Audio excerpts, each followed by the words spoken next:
الرحمن الرحیم۔ ناظرین، وی لاگن نمبر 348 اور آج اس کی دوسری قسط ہے اور سب ہیڈنگ ہے رسول اللہ صلی اللہ علیہ وسلم لشکر میں شجاعت کی روح پھونکتے تھے۔ غزوہ احد ہم آپ کے سامنے پیش کر رہے ہیں 349۔ یہ اسی کا کچھ بقیہ حصہ پیش کر چکے ہیں، کچھ یہ حصہ ہے۔ مین ٹاپک ہے غزوہ احد، انتقامی جنگ کے لیے قریش کی تیاریاں۔ ناظرین، اس کتاب کے رائٹر ہیں مولانا صفی الرحمان مبارک پوری رحمۃ اللہ علیہ، اور اس کتاب کا ٹائٹل ہے الرحیق المختوم، سیرت النبی صلی اللہ علیہ وسلم پر دنیا بھر میں اول انعام یافتہ یہ کتاب ہے الرحیق المختوم۔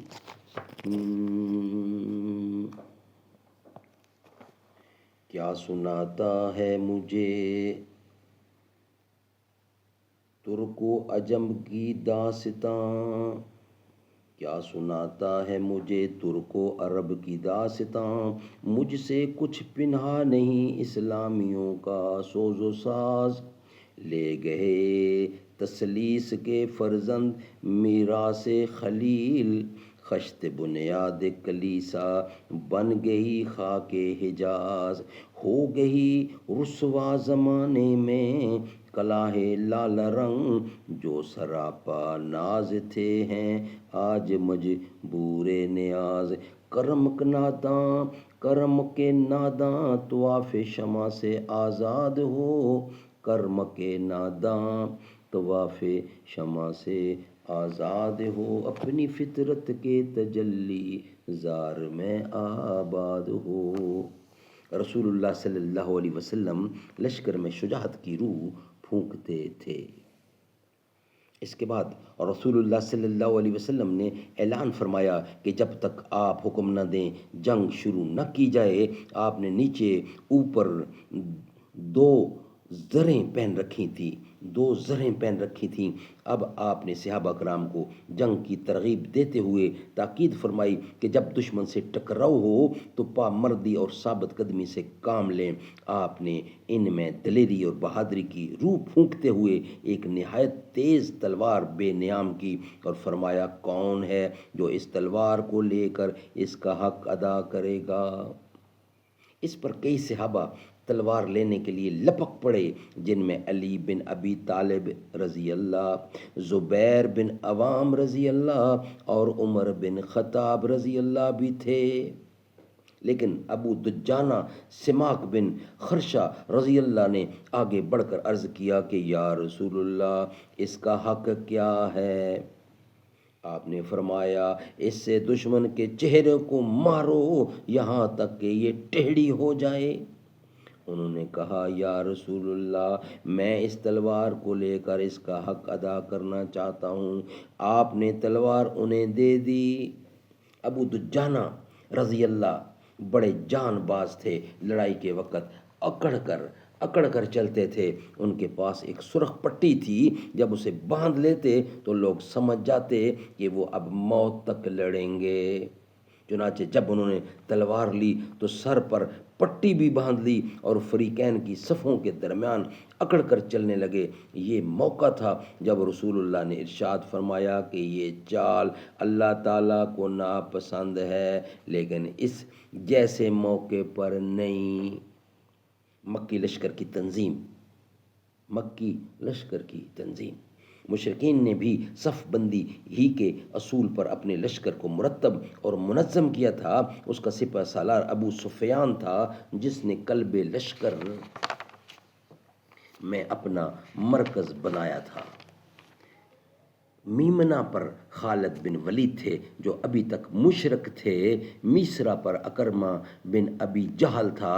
پیدل فوج کی کمان صفوان بن امیہ کے پاس تھی اور تیر اندازوں پر عبداللہ بن ربیعہ مقرر ہوئے۔ جھنڈا بنو عبدالدار کی ایک چھوٹی سی جماعت کے ہاتھ میں تھا۔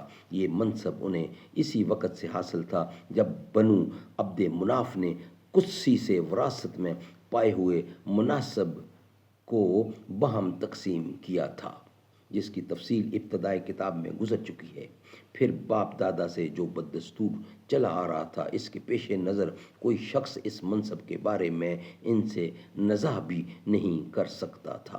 لیکن سپہ سالار ابو سفیان نے انہیں یاد دلایا کہ جنگ بدر میں ان کا پرچم بردار نظر بن حارث گرفتار ہوا تو قریش کو کن حالات سے دو چار ہونا پڑا تھا، اور اس بات کو یاد دلانے کے ساتھ ہی ان کا غصہ بھڑکانے کے لیے کہا، اے بنی عبدار، بدر کے روز آپ لوگوں نے ہمارا جھنڈا لے رکھا تھا، تو ہمیں جن حالات سے دو چار ہونا پڑا وہ آپ نے دیکھ ہی لیا۔ در حقیقت فوج پر جھنڈے ہی کی جانب سے زد پڑتی ہے، جب جھنڈا گر پڑتا ہے تو فوج کے قدم اکھڑ جاتے ہیں۔ بس اب کی بار آپ لوگ یا تو ہمارا جھنڈا ٹھیک طور سے سنبھالیں یا ہمارے اور جھنڈے کے درمیان سے ہٹ جائیں، ہم اس کا انتظام خود کر لیں گے۔ اس گفتگو سے ابو سفیان کا جو مقصد تھا اس میں وہ کامیاب رہا، کیونکہ اس کی بات سن کر بنی عبدار کو سخت تو آ گیا اور انہوں نے دھمکیاں دیں۔ معلوم ہوتا تھا کہ اس پر پل پڑیں گے، کہنے لگے ہم اپنا جھنڈا تمہیں دیں گے، کل جب ٹکر ہوگی تو دیکھ لینا ہم کیا کرتے ہیں۔ اور واقعی جب جنگ شروع ہوئی تو وہ نہایت پامردی کے ساتھ جمے رہے، یہاں تک کہ ان کا ایک ایک آدمی لقمہ اجل بن گیا۔ ناظرین، نیکسٹ ہیڈنگ ہے قریش کی سیاسی چال بازی۔ قریش کی سیاسی چال بازی۔ آغاز جنگ سے کچھ پہلے قریش نے مسلمانوں کی صف میں پھوٹ ڈالنے اور نزاع پیدا کرنے کی کوشش کی۔ اس مقصد کے لیے ابو سفیان نے انصار کے پاس یہ پیغام بھیجا کہ آپ لوگ ہمارے اور ہمارے چچیرے بھائی محمد کے بیچ سے ہٹ جائیں تو ہمارا رخ بھی آپ کی طرف نہ ہوگا، کیونکہ ہمیں آپ لوگوں سے لڑنے کی کوئی ضرورت نہیں، لیکن جس ایمان کے آگے پہاڑ بھی نہیں ٹھہر سکتے اس کے آگے یہ چال کیوں کر کامیاب ہو سکتی تھی۔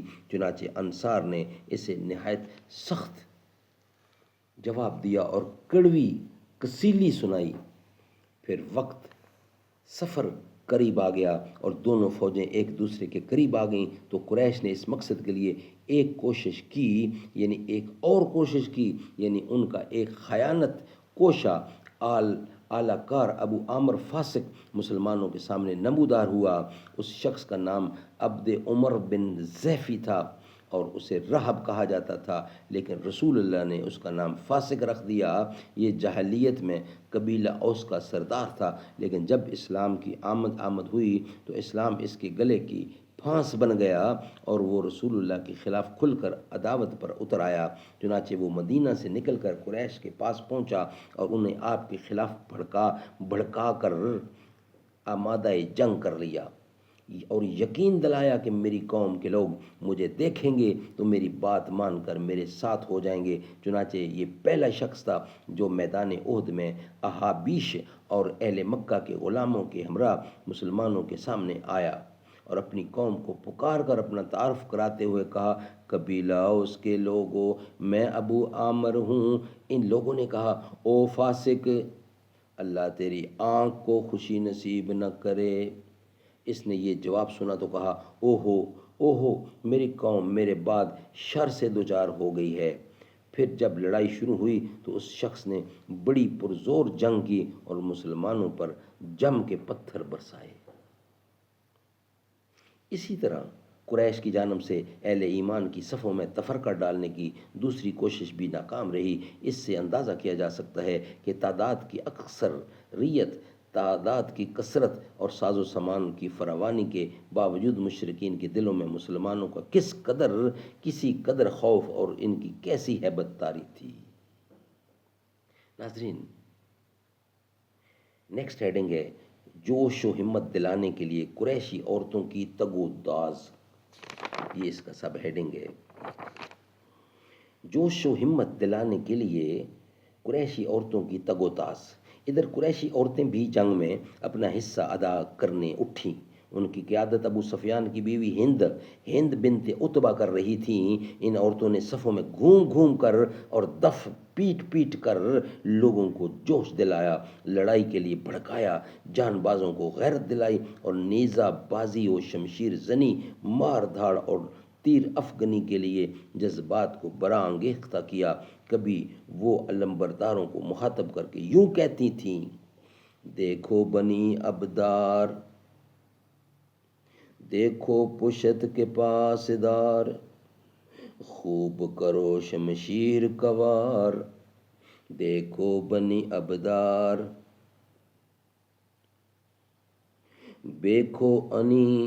دیکھو بنی عبدالدار، دیکھو پشت کے پاسدار، خوشی کرو خوب کرو شمشیر کوار۔ اور کبھی اپنی قوم کو لڑائی کا جوش دلاتے ہوئے یوں کہتی تھی، اگر پیش قدمی کرو گے تو ہم گلے لگائیں گی اور قالینیں بچھائیں گی، اور اگر پیچھے ہٹو گے تو روٹھ جائیں گی اور الگ ہو جائیں گی۔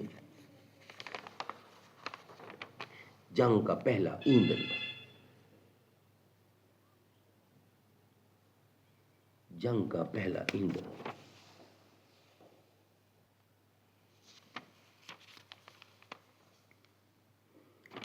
اگر پیش قدمی کرو گے تو ہم گلے لگائیں گی اور قالینیں بچھائیں گی، اور اگر پیچھے ہٹو گے تو روٹھ جائیں گی اور الگ ہو جائیں گی۔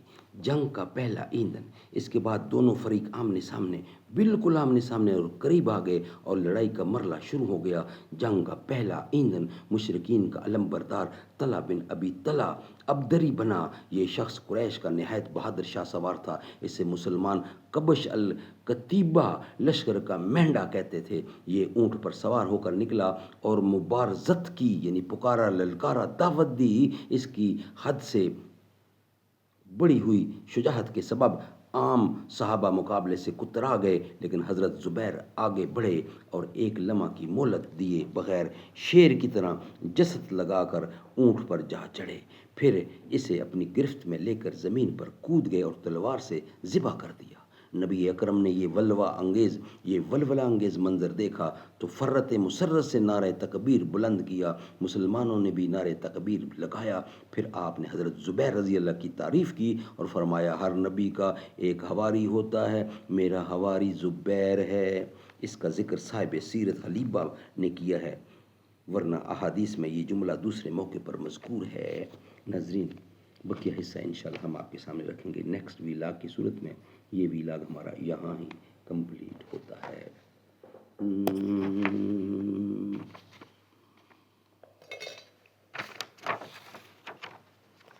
فلک جس کا پڑھے خطبہ وہی فاروق اعظم ہے، زمیں پر جس کا ہے شہرہ وہی فاروق اعظم ہے، وہ جس نے خشک دریا پر حکومت کر کے بتلایا، بہایا نیل کا دھارا وہی فاروق اعظم ہے۔ رسول پاک نے اپنی خلافت اور اجازت سے جسے ہے خوب چمکایا وہی فاروق اعظم ہے۔ میرے صدیق اکبر کی نیابت جانشینی کا بندہ ہے جس کے سر صحرا وہی فاروق اعظم ہے، جسے بس دیکھ کر شیطان رستہ ناپ لیتا ہے، جسے کفر تھر تھرایا ہے، جس سے کفر تھرایا ہے، جس سے کفر تھرایا وہی فاروق اعظم ہے۔ حکومت جس کی چلتی تھی ہواؤں اور پانی پر، ہے کہتی مسجد اقصیٰ وہی فاروق اعظم ہے کہتی مسجد اقصیٰ وہی فاروق اعظم ہے۔ فلک دن رات جھک جھک کر سلامی پیش کرتا ہے، جس کا ہر طرف نعرہ وہی فاروق اعظم ہے۔ قیام قادری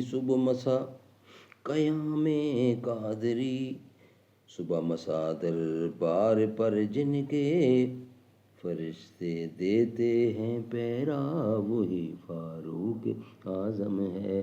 فلک جس کا پڑھے خطبہ وہی فاروق اعظم ہے، زمین پر جس کا ہے شورا وہی فاروق اعظم ہے۔ وہ جس نے خشک دریا پر حکومت کر کے بتلایا، بہایا نیل کا دھارا وہی فاروق اعظم ہے۔